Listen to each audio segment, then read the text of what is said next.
Hello friends, आजच्या video सेशनमध्ये आपण पाहणार आहोत इयत्ता 6वी भूगोल पाठ 5वा तापमान या प्रकरणाचा आज आपण या ठिकाणी संपूर्ण स्वाध्याय पाहणार आहोत। चला तर मित्रांनो, आपल्या या व्हिडिओ सेशनला सुरुवात करूया।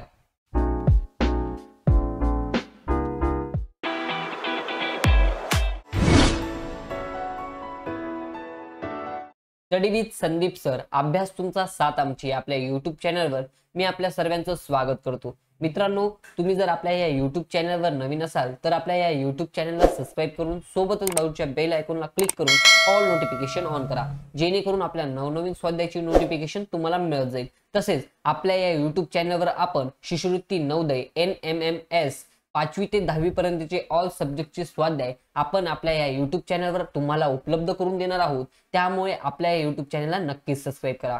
पाहूया मित्रांनो, पहिला प्रश्न, मी कोठे आहे याच्यातील पहिला प्रश्न, माझ्या परिसरात 0° समताप रेषा आहे। याचं उत्तर आहे मित्रांनो, मी शीतकटिबंधातील परिसरात आहे। पाहूया दुसरा प्रश्न, माझ्या परिसरातील सरासरी वार्षिक तापमान 25°C आहे। याचं उत्तर आहे मित्रांनो, मी उष्णकटिबंधातील परिसरात आहे। पुढील प्रश्न मित्रांनो, माझ्या परिसरातील सरासरी वार्षिक तापमान 10°C आहे। याचं उत्तर आहे, मी समशीतोष्ण कटिबंधातील परिसरात आहे।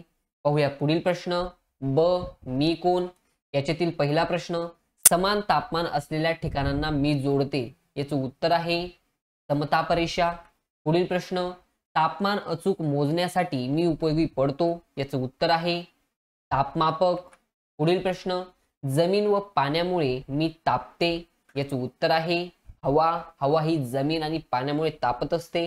पाहूया पुढील प्रश्न, जमीन व पाणी माझ्यामुळे तापतात, तर जमीन व पाणी हे सूर्यामुळे तापत असतात।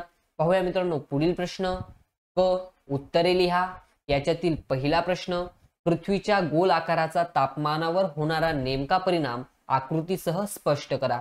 पाहूया याचं उत्तर, पृथ्वीवर येणारे सूर्यकिरण सरळ रेषेत असतात, परंतु पृथ्वी गोल असल्यामुळे किरण पृथ्वीच्या पृष्ठभागावर सर्वत्र लंबरूप पडत नाहीत। हे किरण काही भागात लंबरूप पडतात तर काही भागात तिरपे पडतात। त्यामुळे पृथ्वीवर पुढील प्रमाणे परिणाम होत असतात मित्रांनो, 0° ते 23°30' या उत्तर व दक्षिण पट्ट्यात सूर्याची किरणे जास्तीत जास्त सरळ म्हणजेच लंबरूप पडतात, म्हणून या पट्ट्यांवर तापमान जास्त असते। प्रखर प्रकाश व जास्त उष्णता यांमुळे तेथील पृथ्वीचा पृष्ठभाग जास्त तापतो, त्यामुळे हा पट्टा उष्ण पट्टा म्हणून ओळखला जातो। पाहूया पुढे, 23°30' ते 66°30' उत्तर व दक्षिण पट्ट्यात तिरपे प्रकाश किरण पडते। ते किरण जास्त जागा व्यापतात। जास्त जागा व्यापलेल्या भागात प्रकाशाची प्रखरता कमी व उष्णता कमी असते, त्यामुळे या पट्ट्यात तापमान कमी असते, म्हणून या पट्ट्यांना समशीतोष्ण पट्टे असे म्हणतात। पाहूया मित्रांनो पुढील, 66°30' ते 90° या उत्तर व दक्षिण पट्ट्यात सूर्याची किरणे जास्त तिरपी पडतात। ते किरण अति जास्त जागा व्यापतात। अति जास्त जागा व्यापलेल्या भागात प्रकाशाची प्रखरता व उष्णता अत्यंत कमी असते, त्यामुळे या पट्ट्यांना शीतपट्टे असे म्हणतात। पाहूया मित्रांनो पुढील प्रश्न, अक्षवृत्तीय विस्ताराचा तापमानाशी संबंध सांगा। या ठिकाणी अक्षयी विस्ताराचा आपल्याला तापमानाशी जो काही संबंध आहे तो आपल्याला या ठिकाणी सांगायचा आहे। पाहूया याचं उत्तर, पृथ्वीवर येणारे सूर्यकिरण सरळ रेषेत येत असतात, परंतु पृथ्वी गोल असल्यामुळे पृथ्वीच्या पृष्ठभागावर सर्वत्र लंबरूप पडत नाहीत। ते किरण काही भागात लंबरूप पडतात तर काही भागात तिरपे पडतात, त्यामुळे पृथ्वीवर पुढील परिणाम होतो तो म्हणजे बघा मित्रांनो, या ठिकाणी याचे उत्तर जे काही आहेत ते सेम आहेत। पाहूया आपण एकदा यांना वाचून बघू, 0° ते 23°30' उत्तर व दक्षिण पट्ट्यात सूर्याची किरणे जास्तीत जास्त सरळ म्हणजेच लंबरूप पडतात, म्हणून या पट्ट्यात तापमान जास्त असते। प्रखर प्रकाश व जास्त उष्णता यांमुळे तेथील पृथ्वीचा पृष्ठभाग जास्त तापतो, त्यामुळे हा पट्टा उष्ण पट्टा म्हणून ओळखला जातो। पाहूया पुढे, 23° ते 66°30' या उत्तर व दक्षिण पट्ट्यात तिरपे प्रकाश किरण पडते। ते किरण जास्त जागा व्यापतात।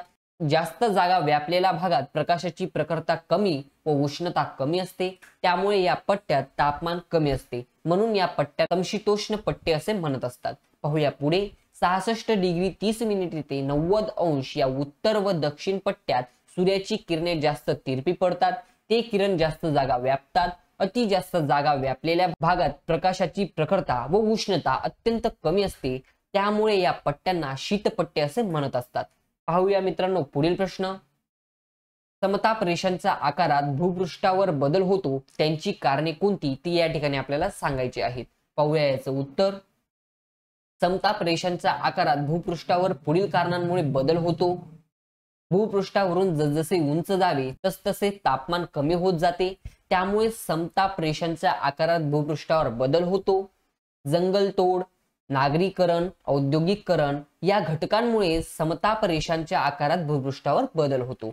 बघा मित्रांनो, या ठिकाणी जे काही आजचं आपलं प्रकरण होतं त्याचा आपण या ठिकाणी आज संपूर्ण स्वाध्याय पाहिलेला आहे. तुम्हाला जर आपला हा व्हिडिओ आवडला असेल तर नक्कीच लाईक, शेअर अँड सबस्क्राईब करा.